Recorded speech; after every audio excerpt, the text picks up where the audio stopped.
ஆச்சி Royal gulab jamun packs ஒன்று வாங்கினால் ஒன்று இலவசம். அடமானத்தில் இருக்கும் தங்க நகையை மீட்டு மார்க்கெட் விலையில் உடனடியாக விற்க சிறந்த வழி பிரைம் கோல்ட் ஹப். தொடர்புக்கு 9840551787. தங்கத்தை மட்டுமல்ல, உங்கள் தன்னம்பிக்கையையும் மீட்டு தருகிறோம். நம்மளுடைய இந்த வளர்ச்சி அப்படிங்கிறது, பொருளாதார வளர்ச்சி அப்படிங்கிறது, இந்த அமெரிக்கா டாரிஃப், இந்த சர்வதேச அழுத்தங்கள் எல்லாத்தையும் கடந்து எந்த அளவுக்கு ஸ்திரமான நிலையில இருக்குது அப்படிங்கிறதுடைய வெளிப்பாடு தான் இப்போ ஜிஎஸ்டியில் இப்போ வந்திருக்கக்கூடிய ரிஃபார்ம் அப்படிங்கிறது. இந்திய அரசாங்கம் இப்போ செஞ்சுட்டு வரக்கூடிய ஒரு விஷயமும் வந்து பணக்காரர்களுக்காக, இந்தியாவில் இருக்கக்கூடிய ஒரு சில சதவீத பணக்காரர்களுக்காக இந்திய அரசாங்கம் இப்படி செய்யுது. இதனால ஏற்படக்கூடிய நஷ்டம் அப்படிங்கிறது இந்தியாவில் இருக்கக்கூடிய ஏழைகளுக்கெல்லாம் நஷ்டம் அப்படின்ட்டு வந்து அந்த செட் பண்ண நரேட்டிவ் வந்து இந்தியா தற்போது உடைத்திருக்கிறது. எப்படி உடைத்திருக்கிறது அப்படின்னா, கடந்த 2024 மட்டும் கொக்கோ கோலா இந்தியாவிலிருந்து ஈட்டிய வருமானம் மட்டும் 14,000 கோடி. இந்த 14,000 கோடி அப்படிங்கிறது ஒரு அமெரிக்க நிறுவனம் இந்தியாவில் உட்கார்ந்துக்கிட்டு நமக்கு வந்து ஒரு கேடுகட்ட ஒரு பானத்தை நமக்கு கொடுத்துக்கிட்டு, ஆனா இவங்க வந்து தின்னு கொளுத்துக்கிட்டு இருந்த ஒரு விஷயத்துக்கு தற்போது முடிவு பிறந்திருக்கிறது.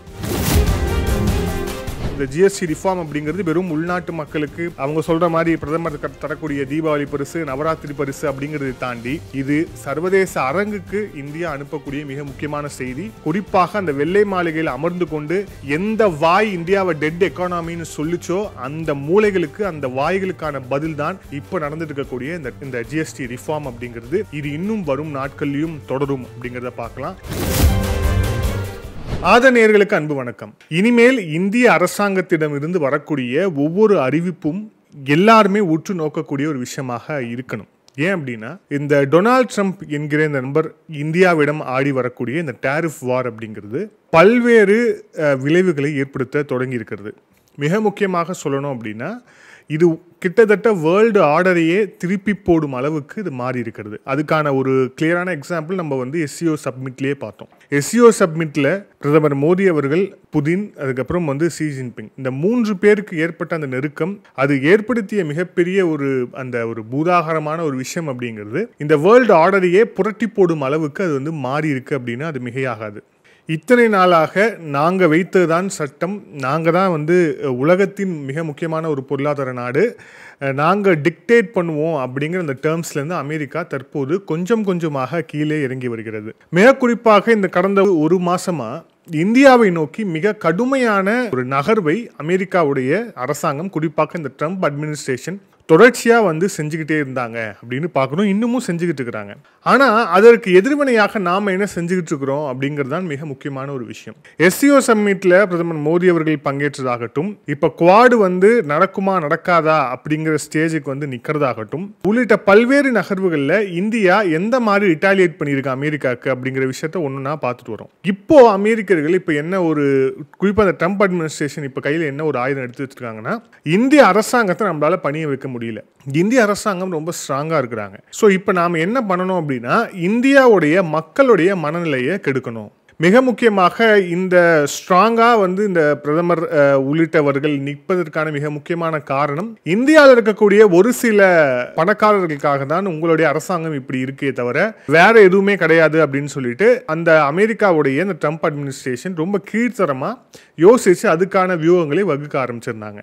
மிக முக்கியமாக சொல்லணும் அப்படின்னா, அவங்களுடைய ஒயிட் ஹவுஸ் உடைய, குறிப்பாக ட்ரம்ப்புடைய தலைமை ஆலோசகராக இருக்கக்கூடிய, உலரல் மன்னனா இருக்கக்கூடிய, நம்ம ஊர்ல நாஞ்சில் சம்பத் இருந்த மாதிரி, ஒரு காலத்தில் நாஞ்சில் சம்பத் இருந்த மாதிரி, இப்ப அங்க இருக்கக்கூடிய பீட்டர் நவாரோ அப்படிங்கிற அந்த ஒரு நபர் தொடர்ச்சியாக இந்தியாவை நோக்கி என்னென்ன விஷயங்கள் செஞ்சுக்கிட்டு இருக்கணுமோ, என்னென்ன பிதற்றல்களை வளர முடியுமோ, உக்ரைன் வாரே வந்து இந்தியாவுக்காக தான் வந்து இந்தியாவோட மணில தான் நடக்குதுன்னு சொன்னதாகட்டும், உள்ளிட்ட பல்வேறு உளறல்கள் தொடர்ச்சியாக வந்து செஞ்சுக்கிட்டே வந்தார்.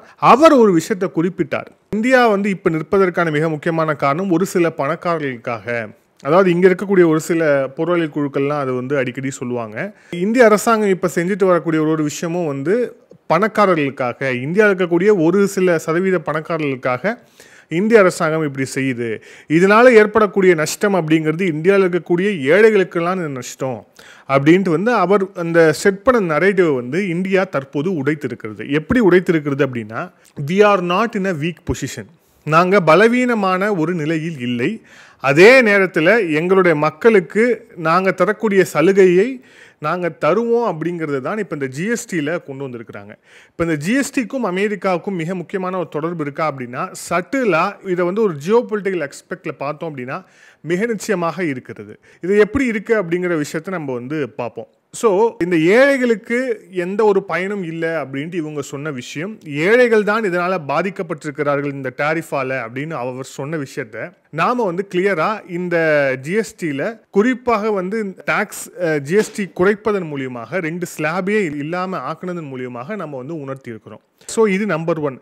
இதில் இன்னொன்று பாருங்கள், இந்த ஜிஎஸ்டியில் மிக முக்கியமாக எந்தெந்த பொருட்களுக்கெல்லாம் விலை குறைக்கப்பட்டிருக்கிறது அப்படிங்கிறத நம்ம ரொம்ப ஷார்ட்டாக பார்த்துருவோம். ஆனால் எந்தெந்த பொருட்களுக்கு விலை ஏற்றப்பட்டிருக்கிறது அப்படின்னு பார்த்தா, மக்களுடைய ஆரோக்கியத்திற்கு கேடாக இருக்கக்கூடிய என்னென்ன விஷயங்கள் இருக்கிறதோ அந்த விஷயங்கள் எல்லாத்துக்குமே வந்து டாக்ஸ் அப்படிங்கிறது ஏற்றப்பட்டிருக்கிறது. 40% வந்து ஏற்றிருக்கிறாங்க. அதில் புகையிலை தொடங்கி பான் மசாலா உள்ளிட்ட விஷயங்கள் தொடங்கி கார்பனேட்டட் ட்ரிங்க்ஸ் வரை இது எல்லாமே வந்து 40% வந்து அந்த டச் ஆகிருக்கு, உயர்ந்திருக்கு அப்படிங்கிறத பார்க்குறோம். இதில் இந்த கார்பனேட்டட் ட்ரிங்க்ஸ் அப்படிங்கிற ஒரு விஷயத்தில் நம்ம வந்து குறிப்பிட்டாகணும். இப்போ கார்பனேட்டட் ட்ரிங்க்ஸை யாருமே கார்பனேட்டட் ட்ரிங்க்ஸ்னால் வழக்கமாக நம்ம கலருன்னு நம்ம உள்ளூர் பாஷையில் சொல்லணும்னா கலர் அப்படின்னு சொல்லுவாங்க. நம்ம வந்து கடைகளுக்கு போனோம் அப்படின்னா கலர் கலராக வச்சுருப்பாங்க, அது எல்லாமே கார்பனேட்டட் ட்ரிங்க்ஸ் தான். அந்த கார்பனேட்டட் ட்ரிங்க்ஸ் எல்லாத்துமே வந்து எந்த அளவுக்கு வந்து ஆரோக்கியத்துக்கு எதிரானது, குறிப்பாக அதில் இருக்கக்கூடிய சுகர் வேல்யூலேருந்து மற்ற எல்லா விஷயமும் எந்த அளவுக்கு மோசமானது அப்படிங்கிறத நம்மளுடைய மருத்துவர்கள் சொல்லிக்கிட்டே இருக்கிறாங்க. இப்போ அதை வந்து ஒரு கிட்டத்தட்ட 40% வந்து உயர்த்துறது மூலிமா அதில் ஒரு மிகப்பெரிய அடியை வந்து இந்திய அரசு கொடுத்துருக்கிறது. அதில் இன்னும் மிகப்பெரிய அடி யாருக்கு அப்படின்னா கொக்கோ கோலா கம்பெனி. இந்த கொக்கோ கோலா கம்பெனி அப்படிங்கிறது ஒரு அமெரிக்க கம்பெனி. கடந்த 2024 மட்டும் கொக்கோ கோலா இந்தியாவிலிருந்து ஈட்டிய வருமானம் மட்டும் 14,000 கோடி. இந்த 14,000 கோடி அப்படிங்கிறது ஒரு அமெரிக்க நிறுவனம் இந்தியாவில் உட்கார்ந்துக்கிட்டு நமக்கு வந்து ஒரு கேடுகட்ட ஒரு பானத்தை நமக்கு கொடுத்துக்கிட்டு, ஆனால் இவங்க வந்து தின்னு கொளுத்துக்கிட்டு இருந்த ஒரு விஷயத்துக்கு தற்போது முடிவு பிறந்திருக்கிறது. லோக்கலில் வந்து இந்த கார்பனேட் ட்ரிங்க்ஸை தயாரிக்கக்கூடியவங்களும் இதனால் பாதிப்பாங்களா அப்படின்னா அந்த பாதிப்பு நிச்சயமாக இருக்கும். காலிமார்க் உள்ளிட்ட கம்பெனிகள் நம்மளுடைய ஓன் பிராண்ட்ஸு அதுக்கான பாதிப்புகள் இருக்குமானா நிச்சயமாக இருக்கும். ஆனால் அதுக்கான ஆல்டர்னேட்டிவாக அவங்களால வந்து பார்த்துக்க முடியும். ஆனால் இப்போ இவங்களுக்கு விழுந்திருக்க இந்த கொக்கோ கோலா கம்பெனிக்கு விழுந்திருக்கக்கூடிய அடி அப்படிங்கிறது நேரடியாக அமெரிக்காவுக்கு கொடுத்த அடி. இதை எங்கே ஒப்பிடலாம் அப்படின்னா, கல்வானில் சைனாக்கு எதிராக நமக்கும் சைனாக்கும் ஒரு பெரிய எஸ்கலேஷன் நடந்தது. அதை தொடர்ந்து பல்வேறு ஆன்டி சைனா ஆக்டிவிட்டீஸை, சைனாவை எந்தெந்த வகையெல்லாம் வந்து கிறுக்குப்பிடி போடணும் அப்படிங்கிற விஷயத்தை நோக்கி இந்தியா நகர்ந்த போது அவங்க ஃபர்ஸ்ட் கையில் எடுத்த மிக முக்கியமான ஒரு ஆயுதம் டிக்டாக் செயலியை வந்து பேன் பண்ணுது. இப்போ கிட்டத்தட்ட இப்போ இந்த கொக்கோ கோலா நிறுவனத்தோட வந்து குறைவிலையை வந்து நெருக்கி இருக்கிறதையும் இது வந்து யாருக்கு புரியுமோ இல்லையோ அந்த வெள்ளை மாளிகையில் உட்கார்ந்துட்டு இருக்கக்கூடிய அந்த அரசாங்கத்திற்கு மிக நிச்சயமாக உரைக்கும்.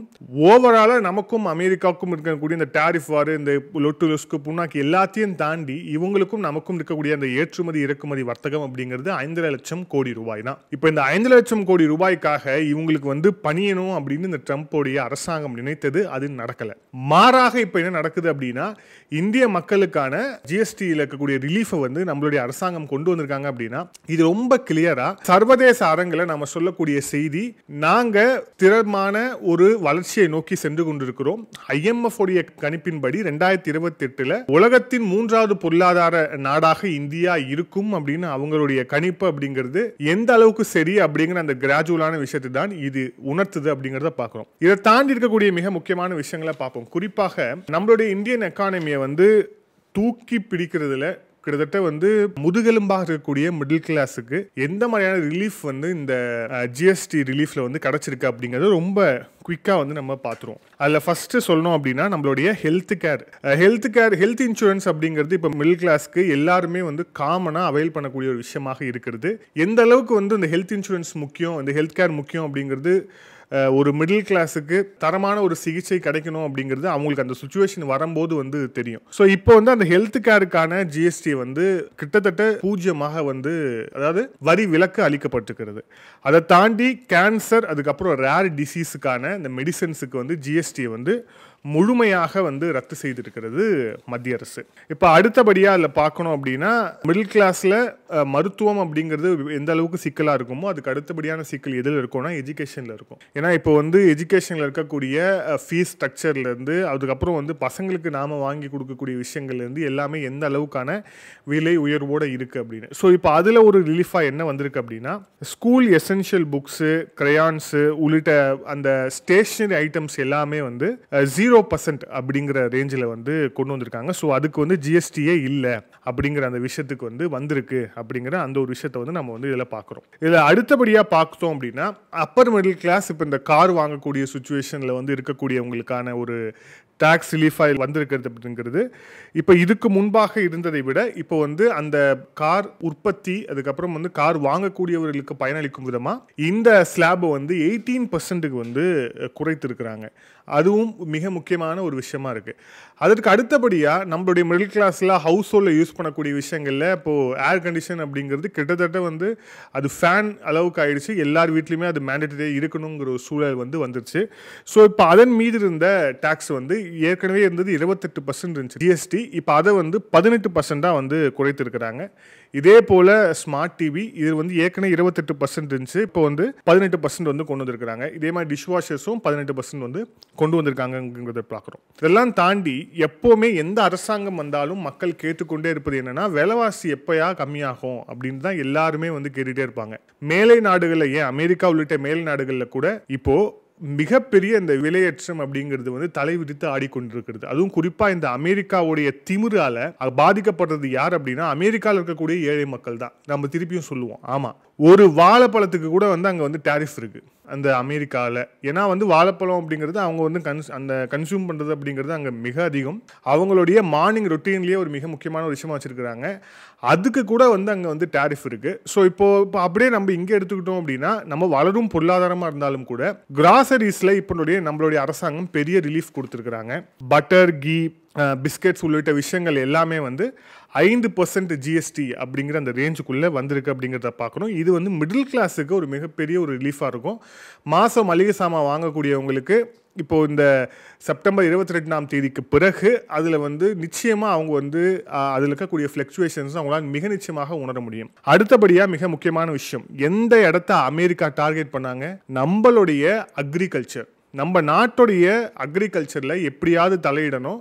நம்மளுடைய பொருட்களை இவங்க வந்து மரபணு மாற்றம் செய்யப்பட்டு இருக்கக்கூடிய விதைகள், அதுக்கப்புறம் வந்து இவங்களோட கொடூரமான இந்த ஃபெர்டிலைசர் உள்ளிட்ட விஷயங்களை வந்து நம்ம மேலே திணிக்கணும்னு பார்த்தாங்க. நம்ம அரசாங்கம் கடைசி வரை நின்று அதை வந்து தடுத்தது. இப்போ இந்த டாக்ஸ் ரிலீஃபில் மிக முக்கியமாக வந்திருக்கக்கூடிய விஷயம் என்னென்னா ட்ரிப் இரிகேஷன் சிஸ்டம்ஸ், அப்புறம் வந்து ஸ்ப்ரிங்க்லர்ஸ், அப்புறம் டிராக்டர் ட்ரையர்ஸ் உள்ளிட்ட விஷயங்கள் எல்லாத்துக்குமான ஜிஎஸ்டி அப்படிங்கிறது 5% கீழே வந்து குறைந்திருக்கிறது. ஸோ இதனால் விவசாயம் செய்யக்கூடிய மக்கள், விவசாயிகளாக இருக்கக்கூடியவர்கள், சிறு குறு விவசாயிகளுக்கு அவங்களுக்கு மிக நிச்சயமாக அவங்களுடைய அந்த அவங்க செலவு செய்யக்கூடிய தொகையில் ஒரு கணிசமான அளவு அவங்க கையில் நிற்கும் அப்படிங்கிறது இதன் மூலிமா நம்ம வந்து உணர்த்தலாம். இது வந்து எந்த நேரத்தில் கொண்டு வந்தது அப்படிங்கிறது மிக முக்கியமான விஷயம். எந்த ஒரு நாடு நம்மளை வந்து இந்த அக்ரிகல்ச்சரில் டார்கெட் பண்ணிச்சோ அந்த டார்கெட்டை வந்து நிறுத்திட்டு அதே மாதிரி டாக்ஸ் ரிலீஃப் நம்மளுடைய அரசு கொடுத்துருக்குறாங்க அப்படிங்கிறது மிக முக்கியமான ஒரு விஷயம். ஸோ இதெல்லாமே எதை காட்டுது அப்படிங்கிறது தான் மிக முக்கியமான ஒரு விஷயம். என்ன அப்படின்னா இந்தியா என்கிற நாடு IMF உடைய கணிப்பின்படியும் தாண்டி நம்மளுடைய உள்நாட்டு உற்பத்தியை அதிகரிக்கணும் அப்படிங்கிற அந்த ஒரு விஷயத்தை தான் இது வந்து மிக குறிப்பாக வந்து சொல்லுது. அமெரிக்காவுடைய ஒரு ஷேர் மார்க்கெட் எக்ஸ்பர்ட்டை பேசிட்டு இருக்கும்போது அவர் ரொம்ப இன்ட்ரெஸ்டிங்கான விஷயம் சொன்னார். இந்த அமெரிக்க அதிபர் ட்ரம்ப் கொண்டு வந்த இந்த டேரிஃப் வாருக்கு அப்புறம் இந்தியன் மார்க்கெட்டில் ஒரு மிகப்பெரிய ஒரு ஃப்ளக்சுவேஷன், ஒரு தாக்கம் இருக்கும் அப்படின்னு எதிர்பார்த்தோம். அவர் அதை ஒப்பிடும்போது எப்படி சொன்னாங்க அப்படின்னா இந்த அதானி ஹிண்டன்பர்க் அப்படின்ற ஒரு நிறுவனம், அது இப்போ மூடி அவன் வந்து எங்கே ஓடினானே தெரியல, அந்த நிறுவனம் வெளியிட்ட ஒரு ஆய்வின் அறிக்கையின் அடிப்படையில் அதானியோடைய ஷேர்ஸ் எந்த அளவுக்கு வந்து கீழே போச்சு அப்படிங்கிறத பார்க்குறோம். ஆனால் அந்த ஹிண்டன்பர்க்குடைய பேக்ரவுண்ட் என்ன, அவங்களுடைய உள்நோக்கம் என்ன உள்ளிட்ட விஷயங்கள்லாம் பார்த்ததுக்கு பிறகு அது மீண்டும் வந்து நம்மளுடைய மார்க்கெட் வந்து பழைய நிலைமைக்கு வந்தது. ஆனால் இப்போ இந்த டொனால்ட் ட்ரம்ப் எந்த அளவுக்கு வந்து சர்வதேச அரங்களை வந்து இந்தியாவை வந்து கொச்சப்படுத்தணுமோ அவங்களுடைய அடிப்பொடிகளாக இருக்கக்கூடிய இந்த பீட்டர் நவாரோ உள்ளிட்டவர்கள்லாம் எந்த அளவுக்கு மோசமாக இந்தியாவுடைய அந்த இன்டர்நேஷனல் இமேஜை வந்து உடைக்கணுமோ அந்த விஷயத்தை செய்தும் கூட இந்தியன் மார்க்கெட்டில் 1% கூட அந்த ஒரு ரிஃப்ளெக்ஷன் அப்படிங்கிறது வரவே இல்லை. அப்போ இந்தியாவில் இருக்கக்கூடிய முதலீட்டாளர்கள் மிக தெளிவாக இருக்கிறாங்க. இந்த கோமாளி உட்கார்ந்துட்டு ஒயிட் ஹவுஸ்ல கதறதுக்கெல்லாம்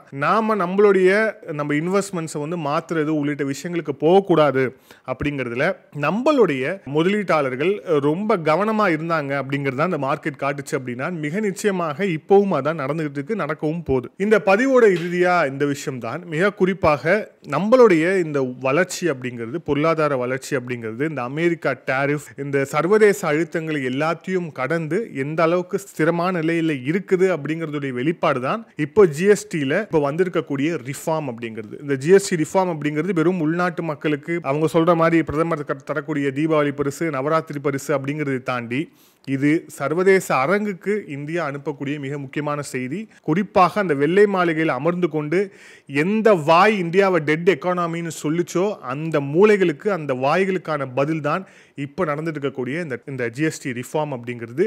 இது இன்னும் வரும் நாட்கள்லையும் தொடரும் அப்படிங்கிறத பார்க்கலாம். இன்னும் பல்வேறு முக்கியமான அப்டேட்ஸ், மிக குறிப்பாக இந்த ஜியோ பொலிட்டிக்கலாக அமெரிக்கா சம்பந்தமாக இருக்கிறது. அது இன்னும் வரும் நாட்களில் நம்ம விரிவாக பார்ப்போம். மீண்டும் இன்னொரு காணொலியில் சந்திப்போம். அதுவே நன்றி, வணக்கம்.